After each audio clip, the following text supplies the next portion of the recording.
Ito yung kambing natin mga ka-farming, oh. Ayan. So, pangalawang sako niya na ho yan. Pangalawang sako niya at ito yung malaking sako yan, yung alam niyo yung bimig. Ayan po, dalawang sako na. So, tignan nyo naman. Hindi natin siya pinakain ng feeds ngayong hapon. Kaninang umaga, ngayong hapon, hindi natin pinakain. Talagang sanay na yung kambing natin. At yun, bukod sa dalawang sako nga pala naubos niya na, meron pang ganun. Pero tignan nyo, hanggang ngayon, hindi pa rin niya. Yan oh, mayroon pa rin uka oh. Ang laki ng bodega talaga nitong kambing na to. Pero yan nga, diskarte natin dito sa pagkakambing mga ka-farming. Inuunti-unti natin. Although kinakain niya naman na lahat, sanay na siyang kumain ng damo. Ay mas minabuti pa rin natin siyang unti-unti natin siyang bigyan ng pagkain. Kasi nga, mahirap naman pagka marami nating, yung kumbaga isang bultuhan natin siyang ibinibigyan. Mas maganda yung paunti-unti. Para hindi niya nalalaro mga ka-farming. Yan o.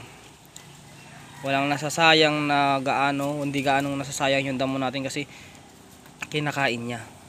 Yan po ang kinaganda. Kung mapapansin nyo, ayan, medyo madungis nga lang siya. Hindi na siya puting-puti kasi nga dito nga siya natutulog mga ka-farming. Hindi ko na siya nilalagay doon kasi tignan nyo yung sinira niya doon. Tignan nyo yung sinira niya. Ayun, diba? Naninira ng kulungan. Yan. Yan mga ka-farming. Hindi na natin siya pinapastol kasi nga pag pinapastol naman natin wala naman nagaanong damo na makakain kasi hindi naman ano na yung damo dito, kumbaga hindi na susustento sa kanya. Kaya mas maganda na lang na ganyan na lang. Hindi pa tayo napapagod na ipastol siya at saka hindi rin siya makukuhanan basta-basta ng lahi ng iba. Hindi naman sa pagdadamot mga ka-farming. Kaya lang, syempre may mga contact din tayo na kailangan yung serbisyo niya. Doon natin inilalaan yun mga ka-farming. Kaya hindi ko talaga siya binibigyan ng pagkakataon na ipastol dyan sa bukid. Para nang sa gano'n naman, yung kumbaga maitaba niya pa mga ka-farming. Makapagserbisyo na siya ng maayos. Kasi mga ka-farming, ito matanda na po itong kambing na to mga ka-farming. Nasa 2 taon o magta-3 taon na itong kambing na to. Kaya talagang para sa akin na lang ito. Kung wala man magpapasampa, para sa akin na lang yung similya niya para sa kambingan natin mga ka-farming. Kumbaga yung serbisyo niya is para lang sa atin, hindi para sa iba. Kasi syempre kaya nga tayo gumastos ng malaki para sa ating sarili, diba? Pansarili natin. At kung gusto man yung mga kapitbahay natin na magpasampa ng mga kambing nila, mag-upgrade, kailangan yung serbisyo niya, kailangan din naman magbayad kahit kaunti mga ka-farming. Po, papansin nyo, sanay na ho yan. Yan. Tingnan nyo naman. Sanay na yan. Kanina ko pa siya binibigyan, pabalik-balik ako, binibigyan ko siya ng pagkain na damo. Yan nga lang, hindi ko siya pinupuno talaga. Kasi mahirap punuin eh. Nahihirapan yung mga kambing natin. Nahihirapan siya na ubusin kasi nga nalulula din siya.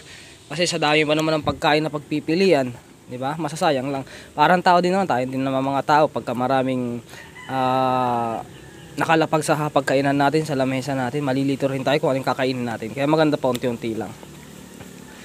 Sanay na po si Tubal kumain ng damo. Yan o. Maya mauubos niya na naman yan. Lalagyan na naman natin siya ulit nito. Ganun lang ho ang diskarte ko mga ka-farming. Hindi ko po binibigay lahat kasi nasasayang din ho yung mga damo na kinukuha natin. Normal lang yan na may mga kalat-kalat na kaunti.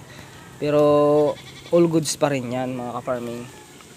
Importante niya nakakain niya yung mga binibigay natin. Hindi nasasayang kumbaga. Yan. Ito po yung update dito sa ating kambing na sobrang selan sa pagkain. Kahit puno ng saging kinakain ito mga ka-farming. Yan, sinanay natin siyang kumain ng puno ng saging. At ngayon naman sa awa naman ng Diyos ay sanay naman na siyang kumain ng puno ng saging. At ngayon sanay na rin siyang kumain ng damo. Feeds, lalong sanay yan sa feeds mga ka-farming. Kaya talagang inalis natin sa kanya yung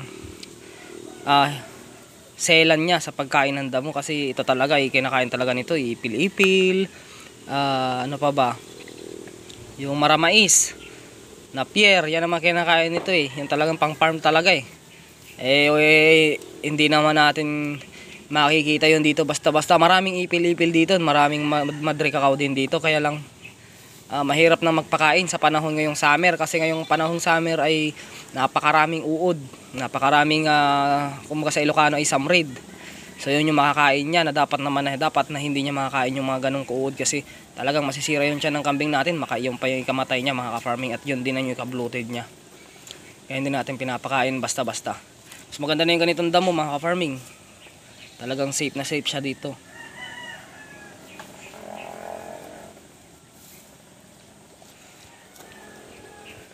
Gustong gusto niya yung damo. Ayan o. Mga ka-farming, ito po yung ating update dito sa ating kambingan. At yung mga kambing natin ay nandoon sa bukid. Diyan, yung iba nandoon sa kabila. Yan po ang ating maya maya papakainin pa natin siya ulit. Tingnan nyo, dami pa oh.